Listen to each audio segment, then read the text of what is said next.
nous nous tournons souvent vers le passé pour nous comprendre. Ce soir, nous portons notre attention sur l'année 1872 et l'histoire solennelle de Jim Fisk.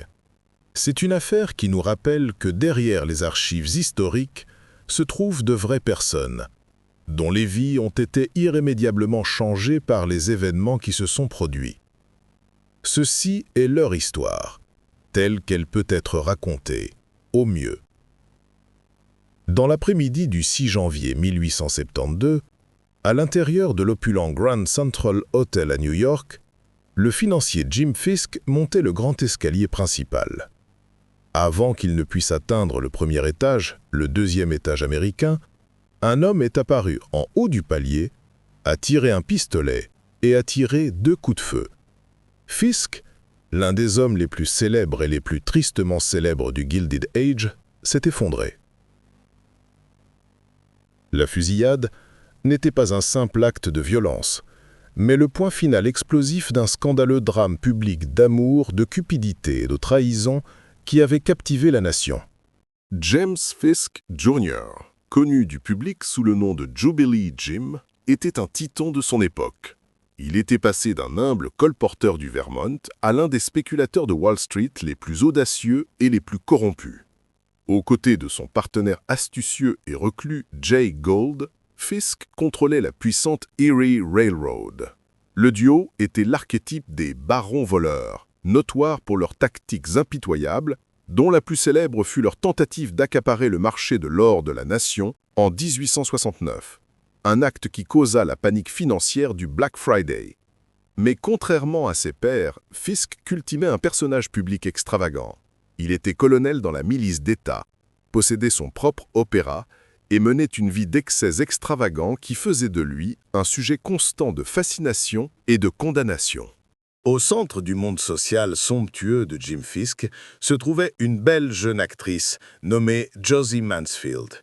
Elle était sa maîtresse célébrée, une femme sur laquelle il a prodigué une fortune, l'installant dans un manoir luxueux et pourvoyant à tous ses désirs. Leur liaison était un secret de polichinelle, un symbole du mépris flagrant de Fisk pour les conventions. C'est dans ce monde qu'est entré Edward Styles Stokes, un jeune homme d'affaires beau et ambitieux, issu d'une famille respectée. Fisk, prenant le jeune homme en affection, l'a introduit dans son cercle et dans certaines de ses entreprises. Ce fut une décision qu'il allait regretter, car Stokes est rapidement devenu non seulement son associé, mais aussi son rival amoureux. Le monde somptueux que Jim Fisk avait construit pour Josie Mansfield n'était pas suffisant pour s'assurer de sa loyauté. Elle s'est vite lassée du financier plus âgé et corpulent et a commencé une liaison passionnée avec le plus jeune et plus raffiné Edward Stokes. Lorsque Fisk a découvert la trahison, son orgueil a été profondément blessé. L'affaire a marqué le début d'une rivalité amère et intensément personnelle entre les deux hommes. Ce qui avait été un mentorat et une association commerciale s'est transformé en une rivalité dangereuse, alimentée par la jalousie romantique et l'ego blessé de deux hommes puissants qui avaient l'habitude d'obtenir ce qu'ils voulaient. Le triangle amoureux était désormais établi, une combinaison volatile de personnalités destinée à une confrontation publique et tragique. Alors que la relation amoureuse entre Fisk et Mansfield se désintégrait, il en fut de même pour la relation d'affaires entre Fisk et Stokes. Fisk, se sentant trahi, a tourné toute la force de son immense pouvoir financier et juridique contre son jeune rival. Il a embourbé Stokes dans une série de procès compliqués et ruineux liés à leurs intérêts communs de raffinage de pétrole, drainant systématiquement la fortune de Stokes. La stratégie de Fisk était claire. S'il ne pouvait pas avoir Josie Mansfield, il veillerait à ce que l'homme qui la lui avait prise se retrouve sans rien. La bataille n'était plus seulement pour une femme, c'était une guerre d'usure financière, menée dans les salles d'audience et sur les pages des journaux de la ville. Face à la ruine financière, Stokes et Mansfield ont décidé de riposter avec leur propre arme, le chantage.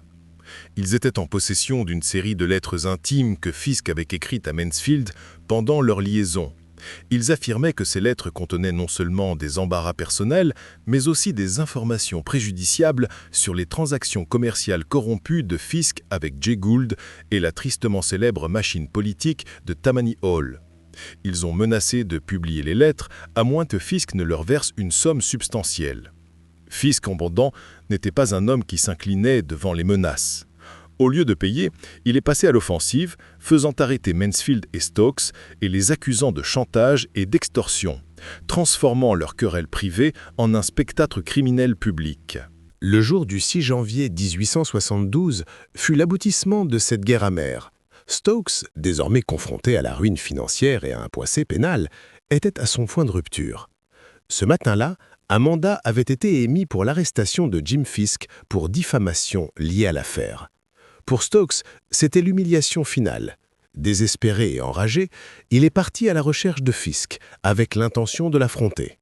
Il a traqué son rival jusqu'au Grand Central Hotel, un endroit que Fisk fréquentait souvent. Apprenant que Fisk était à l'intérieur, Stokes a attendu.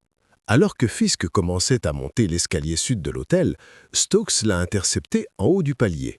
Sans un mot, il a tiré 2 coups de feu et le tristement célèbre Prince of Erie est tombé. Jim Fisk a été transporté dans une chambre d'hôtel, où des médecins se sont précipités à ses côtés. Il était conscient et, en présence de ses amis et associés, a fait une déclaration de décès claire identifiant Edward Stokes comme l'homme qui lui avait tiré dessus. Il a agonisé toute la nuit, alors que la nouvelle de la tentative d'assassinat se propageait comme une traînée de poudre dans la ville. Le lendemain matin, le 7 janvier, Jim Fisk est mort de ses blessures. Sa mort fut un événement public monumental. Son corps a été exposé en chapelle ardente dans son propre Grand Opera House et environ 60 000 New-Yorkais ont défilé devant son cercueil pour lui rendre un dernier hommage. La fin dramatique et violente de sa vie scandaleuse avait transformé le Robber Baron tant décrié en une figure publique tragique. Les procès d'Edward Stokes furent aussi sensationnels que la vie de l'homme qui l'avait tué. Il a été jugé 3 fois pour le meurtre de Jim Fisk. Lors de son premier procès, l'accusation a obtenu une condamnation pour meurtre au premier degré et Stokes a été condamné à la pendaison. Cependant, le verdict a été annulé en appel en raison d'une consigne biaisée donnée au jury par le juge.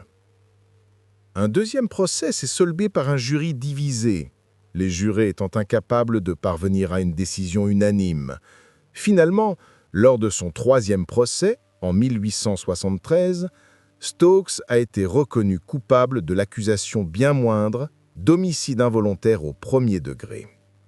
Sa peine fut étonnamment légère, 4 ans à la prison de Sing Sing.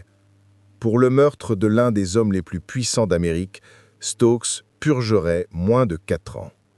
Après sa libération de prison, Edward Stokes est revenu à une vie tranquille, gérant finalement un hôtel. Josie Mansfield, la femme au centre du scandale, s'est enfuie en Europe et a vécu le reste de ses jours à Paris. Le meurtre de Jim Fisk est rappelé comme un drame par excellence du Gilded Age. C'était une histoire qui encapsulait la richesse spectaculaire de l'époque, sa corruption galopante, son mépris flagrant pour la moralité et les passions violentes qui pouvaient éclater sous le vernis de la haute société. La vie et la mort de Jubilee Jim sont devenues une légende durable, un récit édifiant d'un homme qui a bâti un empire sur l'audace et la cupidité pour que tout soit finalement anéanti par un conflit du cœur. Merci d'avoir passé ce moment avec nous. Réfléchir à ces événements passés est une façon de se souvenir des individus impliqués et de l'impact que leurs histoires ont eu sur leur communauté. Si vous avez des réflexions sur le cas d'aujourd'hui, nous vous invitons à les partager respectueusement dans les commentaires ci-dessous. Nous espérons que vous vous joindrez à nous pour notre prochaine affaire de True Crime.